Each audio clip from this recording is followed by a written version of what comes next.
El salón principal de la mansión de Albuquerque estaba iluminado por la fría luz de una tarde de finales de abril de 1843, reflejada en las tranquilas aguas del río Tajo, justo al pie de la colina.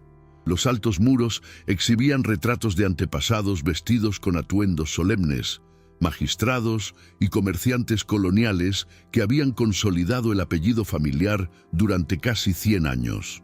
El aire olía a cera recién aplicada en el suelo oscuro y a incienso que ascendía del pequeño oratorio del fondo. El centro de la sala, bajo la mirada pintada de hombres que nunca sonreían, se encontraba Don Afonso de Albuquerque, de 59 años, con la postura rígida, la levita negra abotonada hasta el cuello y las manos cruzadas a la espalda. Frente a él, sosteniendo una carta abierta con el sello roto, estaba su hija Elena, de 21 años, con el rostro pálido y los ojos húmedos, pero bien abiertos con esfuerzo. La carta revelaba reuniones secretas con un oficial del ejército de origen modesto. El silencio que se instaló no era solo familiar, sino histórico. Cuando don Afonso habló, su voz era firme, controlada, casi impersonal. Mientras viva, este apellido no se dejará arrastrar por la imprudencia. Si esta historia ya te ha conmovido, suscríbete al canal y cuéntanos en los comentarios desde dónde la ves. Ahora, observa lo que sucede cuando un nombre vale más que un corazón. Elena no respondió de inmediato. Llevaba un sencillo vestido de algodón azul grisáceo, apropiado para el reciente duelo por su madre, fallecida 2 años antes, y mantenía las manos temblorosas apretadas contra el pecho. Sus dedos arrugaban la carta como si intentaran proteger las palabras escritas en su interior. El joven mencionado, Tomás Duarte, era un teniente recién ascendido, hijo de un comerciante de Mouraria, con unos ingresos anuales modestos, pero una reputación impecable. Para Elena, representaba un futuro posible, para su padre, un riesgo estadístico. El lejano sonido de las carretas bajando por la calle, adoquinada, se veía amortiguado por las ventanas cerradas. La casa parecía suspendida en el tiempo. «Tiene la intención de pedirme formalmente la mano en matrimonio», dijo en voz baja pero firme. Don Afonso se giró lentamente, sus ojos oscuros fijos en ella con calculada severidad. «La intención no es una posición», respondió, «y nuestra familia no negocia su nombre por sentimientos fugaces». La frase cayó como un juicio. Elena sintió el peso de generaciones oprimiendo su pecho. No hubo gritos ni protestas públicas, solo una decisión que comenzaba a borrar silenciosamente la posibilidad de elección. Don Afonso se acercó a la gran mesa de palisandro situada bajo el retrato de su bisabuelo, el magistrado, y depositó la carta sobre la madera pulida como si fuera una prueba criminal. El gesto fue lento, deliberado, calculado para demostrar autoridad. La luz lateral se filtraba por la alta ventana, proyectando sombras ásperas sobre su rostro curtido. «Este asunto termina aquí», declaró sin alzar la voz. Elena sintió un nudo en el estómago. La habitación, con sus muebles oscuros y el crucifijo de plata sobre la chimenea, parecía más pequeña. Dio un paso al frente, reuniendo un coraje que no correspondía a su educación obediente. «Padre, te amo». La palabra resonó en la austera habitación como si fuera demasiado inapropiada para existir allí. Cerró los ojos un segundo, no por emoción, sino por cálculo. El amor, para él, era inestabilidad. Era la misma palabra que casi había arruinado a un primo 20 años antes, cuando un escándalo con una actriz ambulante le había costado a la familia 2 contratos comerciales por valor de 35,000 reis anuales. Había aprendido que los sentimientos eran lujos peligrosos. «El amor no sostiene la reputación», respondió ella, abriendo los ojos. El silencio que siguió no fue solo una ausencia de sonido, fue la confirmación de que ya se estaba tomando una decisión. Helena se dio cuenta de que no estaba hablando de un hombre, sino de toda una estructura. Su padre no veía a Tomás, veía el riesgo de chismes en las iglesias, susurros en los salones de chiado, alianzas comerciales debilitadas. ¿Preferirías que viviera sin elección?, preguntó con voz temblorosa, pero lo suficientemente firme como para no sonar infantil. Don Afonso mantuvo su postura erguida. Preferiría que vivieras protegida. La palabra protegida cayó pesada, distorsionada. En ese momento comprendió que protección significaba confinamiento. El reloj de pared dio las 6 con un sonido profundo y metálico. Afuera, el cielo comenzó a adquirir tonos anaranjados sobre el río Tajo, mientras que dentro de la mansión el aire parecía más frío. Helena discretamente puso su mano sobre su vientre, un gesto casi imperceptible, pero cargado de significado que su padre aún desconocía. Su decisión, destinada a preservar el apellido familiar, estaba a punto de afectar a algo más que un romance. Y, aunque creía que estaba salvando la casa, en ese momento estaba iniciando el proceso silencioso de vaciarla. Don Afonso pasó esa noche en su estudio privado, una habitación más pequeña llena de estanterías con libros de derecho e informes comerciales encuadernados en cuero oscuro. La llama de la lámpara parpadeaba suavemente, proyectando sombras irregulares sobre viejos contratos firmados por su padre y su abuelo. Allí, lejos de la mirada de los sirvientes, revivió recuerdos que rara vez permitía aflorar. A los 20 años, él también había amado a alguien considerada inapropiada, una joven profesora de música, hija de un sastre, cuya delicadeza contrastaba con la rigidez de su propio hogar. Su padre había roto la relación con argumentos objetivos. La familia dependía de alianzas estratégicas que garantizaban ingresos anuales superiores a los 50.000 reis y acceso a círculos políticos decisivos. Don Afonso cedió sin resistencia pública, pero enterrando una intimidad que nunca volvió a florecer. Más tarde, se casó con una mujer adecuada, heredera de una familia respetable, una unión sólida y funcional. Aprendió que la estabilidad valía más que la felicidad. Al recordar estos acontecimientos, no se sintió cruel, sino responsable. Para él, el liderazgo significaba sacrificar los deseos individuales en aras de la supervivencia colectiva, y creía sinceramente que estaba repitiendo una fórmula que había funcionado durante décadas.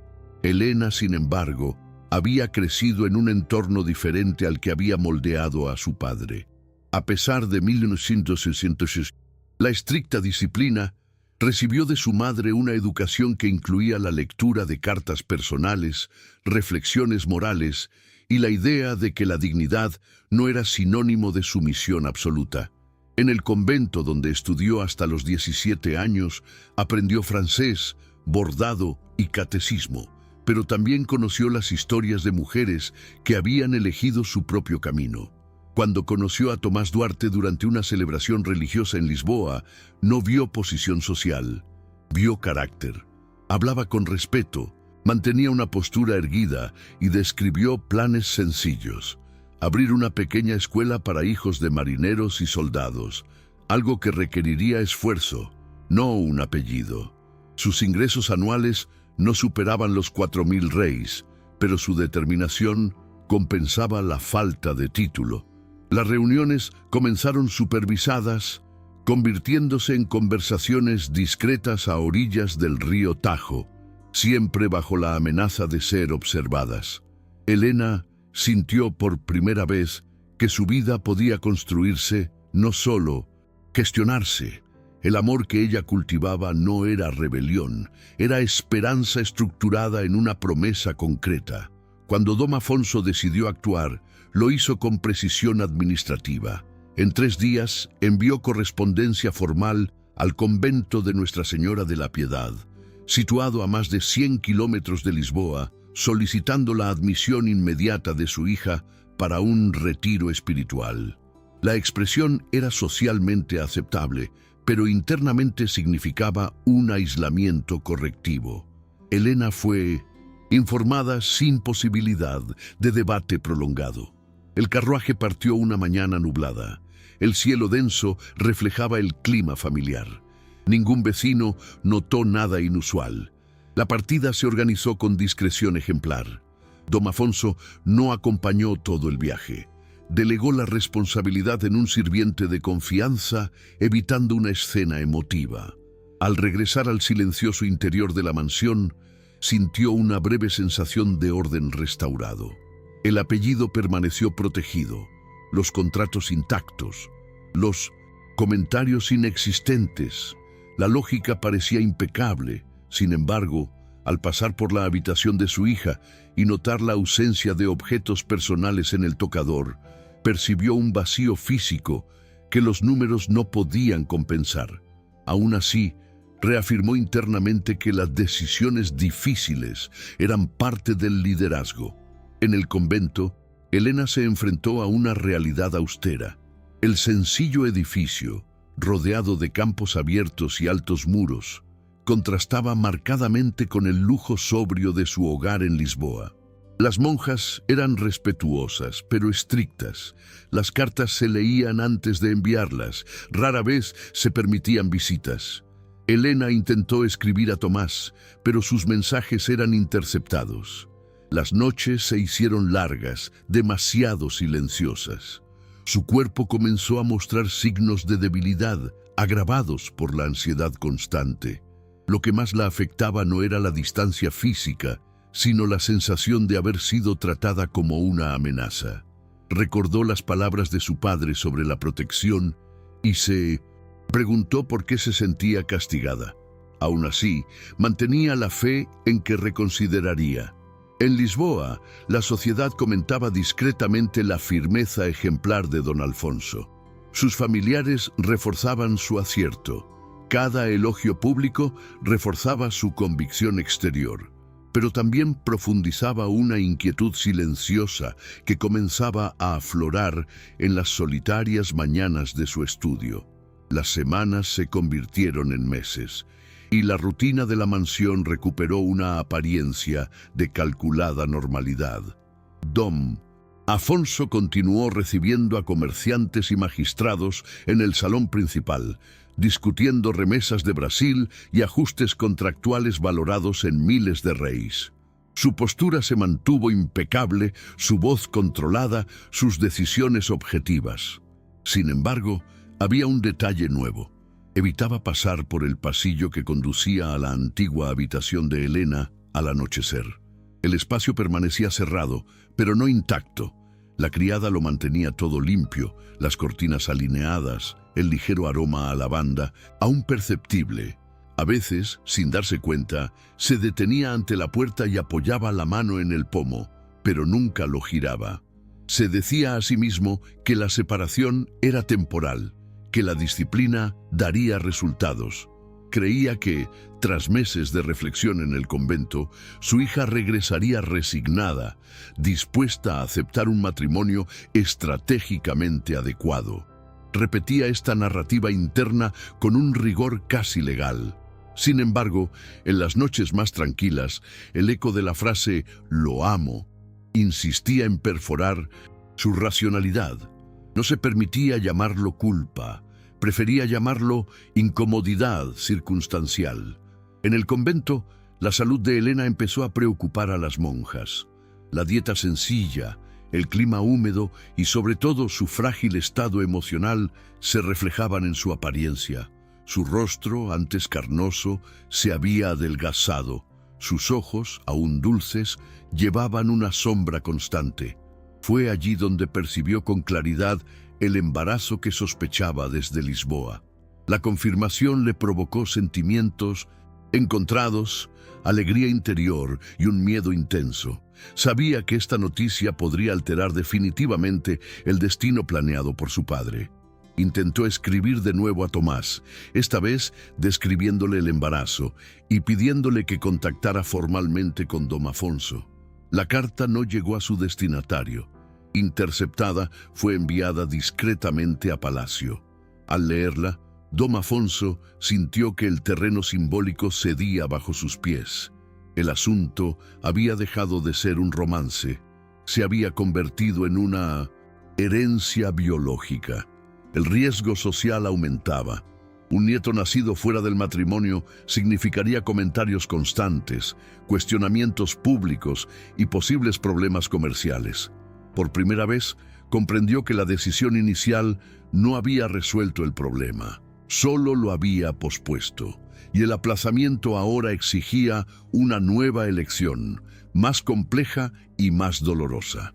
Tomás, ignorando la interceptación, se presentó personalmente en la puerta del palacio días después, vestido con un uniforme sencillo pero impecable. Solicitó una audiencia formal, dispuesto a asumir responsabilidades públicas. Fue recibido en la oficina, un ambiente frío, cargado de documentos y retratos austeros. El joven mantuvo una postura respetuosa, con voz firme. «No deseo lucro, deseo casarme y reconocer a mi hijo». La objetividad de la solicitud desarmó parte de la calculada resistencia de Dom Afonso. Aún así, respondió con frialdad: «El matrimonio no borra la desobediencia». Tomás sostuvo su mirada. «Pero puede restaurar la dignidad». La conversación terminó sin acuerdo. Sin embargo, algo había cambiado. El patriarca comprendió que el joven no era un aventurero impulsivo, sino un hombre dispuesto a afrontar las consecuencias. La imagen que se había construido mentalmente comenzaba a desmoronarse. La amenaza abstracta cobraba un rostro humano. Al despedirse, Tomás declaró: «Mi honor no es menor por no tener título». La frase siguió resonando en la oficina mucho después de cerrarse la puerta. Don Afonso se dio cuenta de que se enfrentaba a un conflicto que no podía resolver simplemente con silencio y distancia. En las semanas siguientes, los informes del convento indicaban un empeoramiento del estado de Elena. Fiebres intermitentes, pérdida de peso y desmayos comenzaron a preocupar a la administración religiosa. El embarazo, lejos de fortalecer su espíritu, se había convertido en un factor adicional de fragilidad. Se envió una carta formal al palacio solicitando la presencia inmediata de la familia. Al recibir la comunicación, Dom Afonso leyó las líneas repetidamente. La firme caligrafía de la Madre Superiora describía un estado físico y emocional delicado que requería la cercanía familiar. Por primera vez desde el inicio del conflicto, sintió un miedo concreto, no social, sino humano. El riesgo había dejado de ser reputacional, se había vuelto vital. La lógica que había sustentado sus decisiones comenzaba a mostrar grietas evidentes. Preservar el nombre ya no parecía una solución suficiente si significaba perder a su propia hija. Y, en el silencio de su oficina, entre contratos y retratos, comprendió que la batalla que libraba no era contra la sociedad, sino contra la posibilidad de admitir que había confundido protección con control. El viaje al convento de Nuestra Señora de la Piedad duró casi 2 días, bajo cielos nublados y por carreteras irregulares. Dom Afonso permaneció en silencio la mayor parte del trayecto, observando desde la ventanilla del carruaje los vastos campos que gradualmente reemplazaban el paisaje urbano de Lisboa. Cada sacudida de las ruedas parecía marcar el tiempo transcurrido desde la partida de su hija. Cargaba con pocas pertenencias, pero un peso invisible que no constaba en ningún inventario familiar. Al llegar, el contraste fue inmediato. El convento era sencillo, con paredes encaladas, un patio de tierra y ventanas estrechas. No había candelabros, ni retratos imponentes, ni muebles de palisandro. La austeridad del lugar no era simbólica, sino real. La Madre Superiora lo recibió con respetuosa formalidad, conduciéndolo por pasillos silenciosos donde el sonido de sus propios pasos resonaba con inquietante claridad. Allí, Dom Afonso no era un patriarca admirado, era simplemente un padre convocado. Cada paso lo acercaba a una consecuencia que hasta entonces había tratado como una hipótesis lejana. Elena yacía en una pequeña habitación, iluminada por la luz natural que entraba por una estrecha ventana con vistas a campos abiertos. La sábana blanca acentuaba aún más la palidez de su rostro. Llevaba el cabello recogido con sencillez y las manos apoyadas en su vientre ya discretamente redondeado. Al verlo, intentó incorporarse, pero la debilidad la obligó a permanecer tumbada. Don Afonso se acercó lentamente, como si cualquier movimiento brusco pudiera romper algo demasiado frágil para ser tocado. Al tomarle la mano, se dio cuenta de lo fría que estaba. Elena abrió los ojos con esfuerzo y murmuró: «Padre». Obedecí. La frase, pronunciada sin acusación, lo impactó con una intensidad que no había previsto. No había rebelión, solo fidelidad a las reglas impuestas. Notó las profundas ojeras, la dificultad para respirar, la falta de vitalidad que la había marcado en la casa de Lisboa. Por primera vez, la decisión que había tomado dejó de parecer una estrategia para parecer una amputación. La monja explicó, en tono profesional, que el estado emocional de la joven estaba agravando su condición y física. El embarazo requería estabilidad, apoyo y un entorno seguro. El aislamiento prolongado puede comprometer tanto a la madre como al hijo, afirmó objetivamente. Dom Afonso escuchó sin interrumpir, absorbiendo cada palabra como si fuera un hecho irrefutable. Siempre había creído que la disciplina generaba fuerza. Ahora se enfrentaba a la evidencia de que la represión había producido fragilidad. Se acercó de nuevo a la cama y observó el rostro de su hija con una atención que rara vez dedicaba a una negociación comercial. Notó pequeñas señales de cansancio, la ausencia del brillo que solía acompañar sus discretas sonrisas. Elena abrió los ojos y preguntó, con una voz casi imperceptible: «Si hubiera nacido hombre, ¿sería diferente?». La pregunta no era desafiante, sino reflexiva. No respondió de inmediato. Por primera vez, comprendió que el problema no era solo el matrimonio, sino la negación de la libertad. El silencio que mantenía ya no tenía autoridad, tenía duda. Al salir de su habitación, Dom Afonso caminó por el patio del convento, intentando ordenar sus pensamientos, que ya no obedecían a su lógica habitual. La ligera brisa mecía sutilmente los árboles cerca del muro, y el cielo gris parecía amplificar su sensación de vulnerabilidad. Comprendió que aún existía una opción posible, pero diferente a la anterior. Podía mantener su decisión inicial, guardar las apariencias y arriesgarse a consecuencias irreversibles para la salud de su hija, o podía reconocer públicamente su error, permitir el matrimonio inmediato y enfrentarse a la inevitable crítica social. Las matemáticas que siempre habían guiado sus decisiones ahora incluían una variable inconmensurable: la vida. Y por primera vez en muchos años, Dom Afonso admitió en su interior que proteger un nombre quizá no justificara perder lo que le daba sentido. La transformación aún no estaba completa, pero los cimientos de la rigidez comenzaban a desmoronarse bajo el peso de la realidad. That same afternoon, Dom Afonso asked the Mother Superior for paper and ink and wrote a brief but decisive letter, urgently summoning Tomás Duarte to the convent. The gesture seemed simple, but it symbolized a break with the stance he had maintained for months. As he folded the paper and sealed it with the family seal, he felt the historical weight of that coat of arms pressing against his fingers. For years, the seal had represented unquestionable authority. Now, it represented responsibility. While waiting for the young officer's arrival, he returned to Helena's room. He sat beside the bed, something he had never done with such ease. He observed his daughter's irregular breathing and the discreet movement under the sheet that indicated the presence of the grandson he had not yet met. For the first time, he saw no social threat, but concrete continuity. When Helena opened her eyes and saw him there, she showed no surprise, only weariness mixed with restrained hope. He held her hand again, now with a different firmness. "I was wrong to confuse protection with control," he said bluntly. La frase no fue pronunciada con dramatismo, sino con una sinceridad austera, casi incómoda.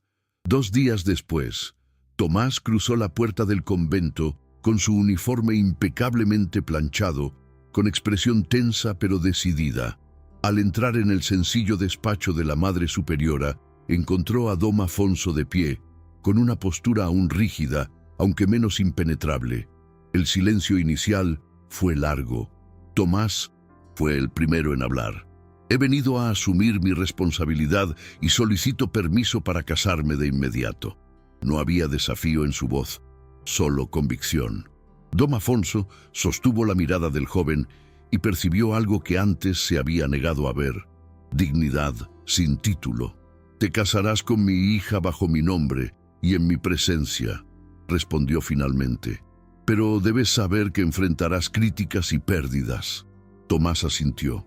«Prefiero enfrentar críticas que vivir sabiendo que me escapé». La respuesta puso fin a cualquier duda restante. La decisión estaba tomada, no como un gesto impulsivo, sino como el reconocimiento tardío de una prioridad equivocada. Al autorizar el matrimonio, Dom Afonso sabía que rompía con las expectativas sociales, pero preservaba algo más que la reputación. Cuando entró en la habitación para informar a Helena, el ambiente parecía diferente. La luz de la tarde se filtraba por la estrecha ventana, iluminando el rostro aún pálido de la joven. Se acercó a la cama y le habló. «Directamente volverás a Lisboa y te casarás con el hombre que elegiste». Helena tardó unos segundos en comprender del todo. Las lágrimas que brotaron no eran de sufrimiento, sino de profundo alivio. «Padre», susurró, incapaz de terminar la frase. Él le puso la mano en el hombro, un gesto sencillo, pero cargado de un significado que ella nunca antes había expresado. En ese momento no había público, ni sociedad observando, ni contratos en evaluación. Solo estaban padre e hija reconstruyendo un vínculo casi perdido. El honor, allí, dejó de ser una fachada y se convirtió en el coraje para reparar. El silencio de la habitación ya no era opresivo. Era reflexivo, consciente. La decisión no borró el pasado, pero evitó que se volviera definitivo. ¿Estás disfrutando esta historia? Deja Dale me gusta y suscríbete al canal. Ahora continuamos con el vídeo. El regreso a Lisboa fue discreto, pero no vergonzoso. La boda se celebró en la iglesia de San Nicolás unas semanas después. Una ceremonia sencilla, con asistencia restringida a familiares cercanos y unos pocos testigos imprescindibles. Inevitablemente, surgieron comentarios, 2 invitaciones sociales no llegaron y un acuerdo comercial se canceló discretamente. Aún así, la familia Albuquerque no se derrumbó. Cuando nació su hijo, con poco más de 3 kilos y llorando a gritos, Dom Afonso lo abrazó por primera vez y comprendió con innegable claridad que casi había sacrificado su propia continuidad por miedo a la opinión ajena. La transformación no lo convirtió en un hombre emocional, pero sí lo hizo consciente, y esta conciencia marcó el inicio de una nueva forma de liderazgo dentro de esa familia. Los meses posteriores al nacimiento del niño reorganizaron discretamente la dinámica de la mansión con vistas al río Tajo. El llanto del recién nacido resonaba por los pasillos, antes dominados por pasos contenidos y conversaciones formales. Los sirvientes adaptaron sus horarios, la rutina se volvió menos rígida e incluso la disposición de los muebles de la sala principal se modificó ligeramente para acomodar la cuna temporal en las tardes en que Helena deseaba estar cerca de su padre. Dom Afonso continuó vistiendo sus levitas oscuras y recibiendo a comerciantes y magistrados, pero había algo perceptible en su mirada. Menos severidad automática, más atención genuina. Cuando surgían comentarios sociales en las cenas formales, no los interrumpía con frialdad. Respondía con serena firmeza, dejando claro que la decisión había sido tomada conscientemente. La pérdida de 2 contratos menores no comprometió la estabilidad financiera de la familia, cuyos ingresos anuales aún superaban los niveles de comodidad para la época. Por primera vez, Dom Afonso comprendió que su reputación no era tan frágil como había imaginado. Lo que había sido casi frágil era el vínculo con su propia hija. Elena, recuperándose gradualmente de su debilidad física, comenzó a participar activamente en las decisiones del hogar. Su matrimonio con Tomás resultó ser una pareja equilibrada. Él mantuvo su carrera militar e inició discretamente el proyecto de una pequeña escuela en el barrio de Alfama, con una ayuda financiera inicial de 5.000 reis otorgada por Dom Afonso. Una contribución hecha sin anunciar públicamente, pero con una clara intención. El patriarca no se volvió un hombre expansivo, sino que comenzó a escuchar antes de concluir. En una noche particularmente tranquila, mientras su nieto dormía en el regazo de su madre, declaró: «Un hombre solo tiene valor cuando protege a quien lo lleva». La frase no fue pronunciada como un discurso moral, sino como una comprensión tardía. El silencio que siguió no transmitió tensión, sino comprensión. El apellido Albuquerque siguió siendo respetado en Lisboa, pero ahora sostenido por la humanidad práctica, no por el miedo colectivo. La casa aún exhibía retratos ancestrales, pero ya no parecían jueces, sino testigos de una decisión corregida con el tiempo. Años después, a los 67 años, Dom Afonso caminaba lentamente por el patio interior, observando a su nieto jugar cerca de la fuente de piedra. El niño corría libremente, ajeno a las decisiones que casi habían definido su destino incluso antes de nacer. La sociedad lisboeta seguía reconociendo el apellido familiar, pero el patriarca había aprendido que el reconocimiento público no reemplaza la paz privada. A veces, mirando el río Tajo al anochecer, recordaba la tarde en que sostuvo la carta interceptada y casi determinó un futuro irreversible. Comprendió que la diferencia entre la preservación y la destrucción residía en un solo acto de revisión. No borró el error inicial, pero evitó que se volviera definitivo. La casa permaneció organizada, disciplinada, pero ya no se regía por el miedo a los comentarios ajenos. El apellido había sobrevivido porque había aprendido que la tradición no es rigidez absoluta, sino responsabilidad consciente hacia la vida que protege. ¿Han hecho algún gesto de bondad que cambió una vida? Dejen Naciones Unidas. Tengo corazón, si creo que el amor es más poderoso que cualquier riqueza. Suscríbete para leer malas historias sobre segundas oportunidades. Comenta: el amor no tiene precio. Si ustedes también pantalla en allá, bondad humana.